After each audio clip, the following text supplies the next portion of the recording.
On this episode of YEG Matters, the Hope Mission Rescue Van. Is your heart hurting? Yeah. You have pain in here? You need to go to the hospital. Thanks for joining us here on YEG Matters. Can you imagine what it's like to be homeless in our freezing temperatures? On today's episode, we're going to take you on a ride along with the Hope Mission Rescue Team for an insider's view into the challenges faced by our city's homeless. Easy. There you go. They have called us because there's somebody intoxicated that needs transportation. Tonight is just a typical night for Hope Mission rescue worker Ed Major. He's taking a homeless man that he found downtown to the mission's detox center to sober up. The big challenge is we're on a line between enabling people to continue in their addiction or their lifestyle, which is destructive typically, or empowering them to come out of their lifestyle. And so we're always on that edge. As Ed makes his way back to the rescue van, he notices a woman trying to find cocaine in the snow. Hey, how are you? Are you? Yeah. So if we can catch people on their first brief period in the street, that's brilliant. When they're ready for change, ready to make decisions for change. Do you need a drink or something to eat or anything? No. No? Fine. You're okay? Yeah. Yeah, I just thought you were maybe looking for something here. No, just wasting time. Just wasting time? Yeah. Okay. So you're going to be okay. Yeah. All right, we'll check on you before we leave, okay? Okay. All right, very good then. We want to be there when they have that crisis so that we can encourage them, nudge them. Sometimes they're ready for treatment. They say, I want treatment, I want it now. The Hope Mission Rescue Van is meant to serve Edmonton's homeless population, bringing those living on the streets food and clothing, as well as transporting them to shelter. What brought me here is more or less to serve people, to serve other humans, and there's a need out there, and it's not hard to meet that need. Someone just has to show up and say, hey, I'm willing to do this. Only once in a while are you real. Only once in a while are you honest. A homeless man that Ed sees regularly asks him for a ride to the shelter. Why are you kicking out homeless people from homeless shelter? Because it's not safe for any other homeless person there when you're there. He is barred from all the shelters because of aggressive behavior. He's used to getting his way with the exercise of dominance and threat of violence, and sometimes violence itself. You caught me in the girl in the bathroom. That's what, yeah. So? They caught you having sex with somebody in the center,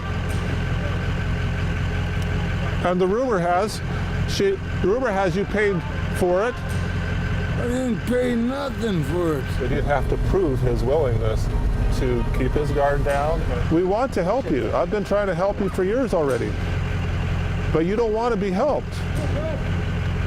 Without knowing the history, it might look I was being pretty aggressive. But with him, you have to be very firm and very assertive. Otherwise, you can't get past the mask, and you can't get past the barriers. As Ed is about to head back to the shelter, he receives a phone call from a concerned citizen about a man lying on a park bench. It's below 30 degrees tonight. This man stays outside almost all year round. We're aware of him and just like to be conscious of where he is and what's happening. It's Ed here with Hope. How you doing? Good. Just make sure you're okay. Oh, yeah. Yeah, somebody was worried about you and just thought we'd check you out and make sure you're good. You're good? Yeah. Yeah, you're toasty and warm? That's so simple. Good. Sometimes he asks us for a blanket or a sleeping bag, but typically he's very self-sufficient. He takes care of himself. And Ed's definitely embraced it and made it something, he decided that it's something worth doing and a change worth making. When he comes, pulls up alongside someone to serve them. So you good? Yeah. All right. Stay warm, brother. Responding to EMS on 101 Street, 102 Avenue. The Hope Mission works closely with EMS and city police to help alleviate the daily stress placed on these services. Is your heart hurting? Yeah. You have pain in here? Yeah. Is it quite a bit of pain? Yeah. The number of man hours we save of EMS paramedic time is phenomenal. All total, the paramedics' time maybe half an hour.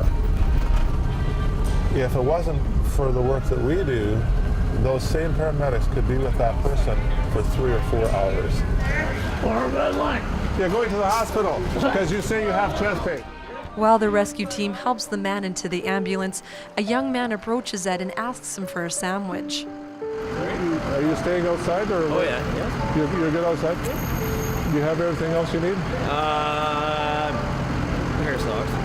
Yeah, we can do that.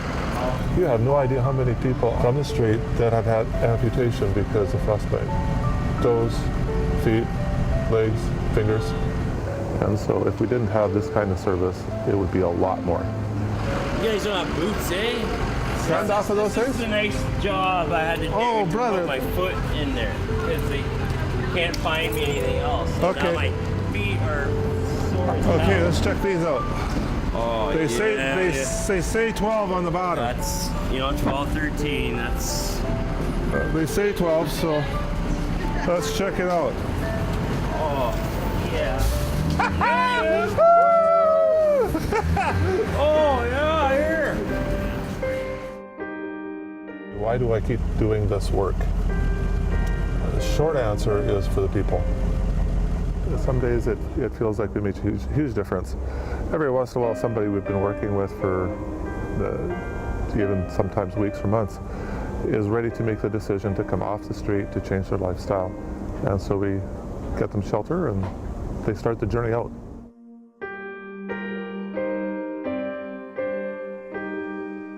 We hope you enjoyed today's episode. If you'd like to join the conversation online, please use the hashtag YEG Matters. I've been your host, Cheryl Tasaskew. Thanks for watching, Edmonton.